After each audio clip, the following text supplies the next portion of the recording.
Sino po ba ang Senate President ngayon? Wala. Vacated. Kasi wala kaming 13. 12 lang kami, enough to declare all positions vacant, including that of the Senate President. Pero we cannot yet elect a Senate President kasi under the Constitution, maliwanag na 13 ang bilang na kailangan. Pero nangangahulugan po ba na hindi na si Senate President Alan Cayetano ang Senate President? Kasi sa kanyang Facebook Live, sinabi po niya siya pa rin ang Senate President, sir.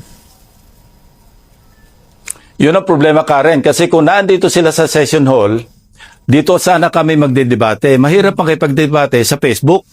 Kasi sa halip na pumasok siya, hinintay namin siya ng Lunes, hinintay namin siya kahapon, hinintay namin siya kanina, hindi naman siya pumapasok. So paano kami magdedebate na nasa Facebook siya, kami naman nasa plenaryo? Ang tamang venue para pagdebatehan namin, pati yung pag-elect, kung meron silang issues, dito sa plenaryo, hindi sa Facebook. Maliwanag questionin po ito no, ng mayorya o kumbaga ng kampo ni Senator Alan Peter Cayetano. Ang hirap na ng mga terminologies ngayon. Legal po ba ang ginawa ng bloke po ninyo kanina? At bakit po ito legal, sir? I-correct ko lang, dating minorya na sila ngayon kasi 10 sila, kami 12. Or 11 kung sakaling hindi mag-a-align completely si Senator Cheese. Ngayon, karapatan niya na dumulog sa korte kung gusto niyang questionin ang legalidad. Sa punto namin, kaninang alauna na nag-caucus kami, diniscuss namin mabuti yung legal basis, pati yung president na umiiral. Dalawa. Abilino versus Cuenco at ito'y 1949 pero leading case pa rin ito. Wala pa itong, hindi pa namomodify. Na kung saan, kung wala sa coercive power, kung outside of the coercive power of the Senate, hindi kabilang yon sa pagdetermina ng quorum. Pangalawa, kung hindi makompel ang attendance, hindi yon bibilangin sa pagdetermine ng quorum. Yung president naman dito, 2015, si Senator Drilon, 17 lamang yon ang naanditong senador. Dahil yung 4 o 3 nasa abroad at yung 3 nakakulong. Pero nakapag-conduct sila ng business at ang kanilang na-determine na quorum 12. Kasi nga, hindi naman kompleto yung 24 at wala nga sa coercive power ng Senado, yung ibang miyembro ng Senado noon.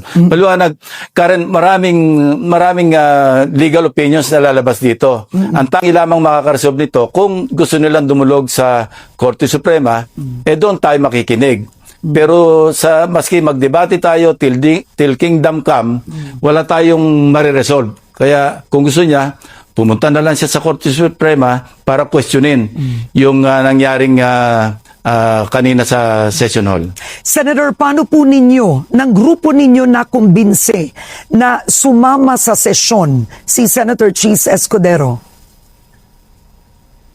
Hindi namin siya kinumbinse. As far as I know, kusang loob siya dahil ang sinasabi niya nga, hindi niya na kayang tiisin o sikmurain yun ang nangyayari sa Senado.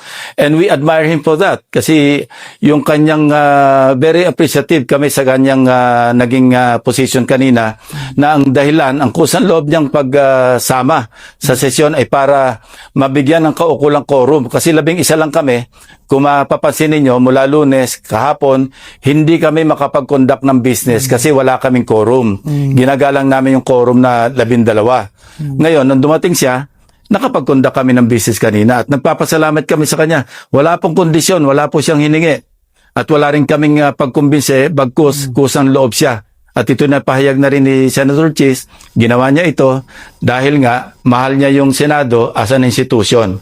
At we admire him for that. Now, Senator Lacson, sinabi ni Senator Alan Peter Cayetano na illegal coup ito. At hindi daw tama una ang bilang ng quorum, pero maging si Senator Loren Legarda, sinabi po niya unconstitutional daw ang Senate takeover dahil ang majority daw po ay tinuturing pa ring 13. Ano pong reaksyon niyo dito? Ulitin ko, Karen, ang tamang venue, ang proper venue para pagdebatehan namin yan, yung quorum, yung legality, sa plenaryo, hindi sa Facebook. Now, paano po ito ngayon, Senator Lacson, bukas? What if ituloy ni Senator Marcoleta ang kanyang subcommittee hearing sa flood control? What will happen? Illegal. Yun ang illegal kasi hindi naman siya chairman. At meron kaming sergeant at arms na siya mangangalaga ng orderliness at saka ng decorum dito sa loob ng Senado. Bahala sila kung anong gusto nilang gawin, baka mapahiya sila.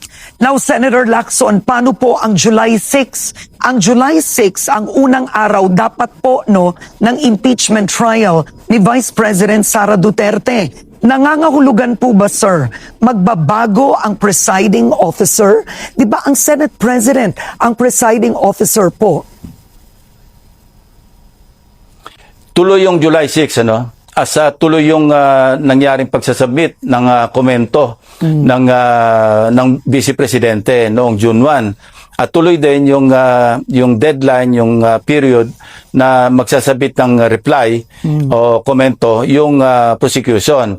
Tuloy pa rin yung pre-trial o preliminary conference na magaganap pagkatapos na makapagsubmit yung prosecution panel ng kanilang komento. At tuloy pa rin sa July 6. Yung presiding officer, kung sino yung tumatayo o yung acting president or pwede kami mag-designate kung sino yung pwedeng mag-preside doon sa mangyayaring impeachment trial sa July 6. Oo. Maganda ipaliwanag niyo po ito, Senator Lacson, huling tanong. Because ang July 6, you convene as an impeachment court. Sa araw ng SONA, which is end of July, that's when you convene as a legislative body. Tama po ba ito, sir? Kung boboto ng 13 Totoo for yun. a new leadership, can that be done on July 6? Or the rules do not permit that?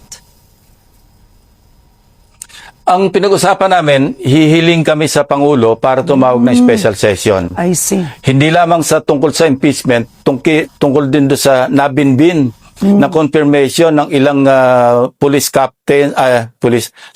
Navy captains at saka Armed Forces colonels para ma-promote sa general. Ang problema, nakakahiya sa kanila at nakakaawa sila dahil aabutin sila ng 1-year ban dahil nga sa gulo nangyari sa Senado. Hindi makapag-convene ang CA. So, alang-alang sa ating mga magigiting na kawal, yung mga mapopromote, at baka ma-disqualified sila by virtue of the 1-year ban bago dumating yung kanilang retirement age, hihiling kami sa Pangulo kung pwedeng tumawag kami ng special session para ma-convene yung Commission on Appointments para naman hindi malaking dagok sa mga pamilya ng ating mga magigiting na opisyal ng Armed Forces. Nag-issue ng statement ang Pangulo, sinusuportahan niya ang bagong liderato ng Senado. Ibig sabihin po ba, Senator Lacson, kung magtawag ng special session si Pangulong Marcos Jr., halimbawa bukas o Friday or kahit next week, nakasinidiya na, pwede po yun? Pwede yun. Pwede. Special session. Nasa ano naman yan?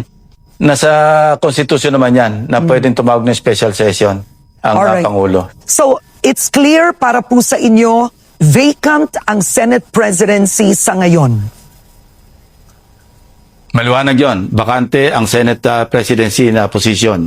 Wala kaming Senate President, meron kami acting Senate President by virtue of his being Senate President pro tempore, si Senator Sherwin Gatchalian. Maraming salamat po, Senator Panfilo Ping Lacson. Thank you, sir. Salamat, Karen.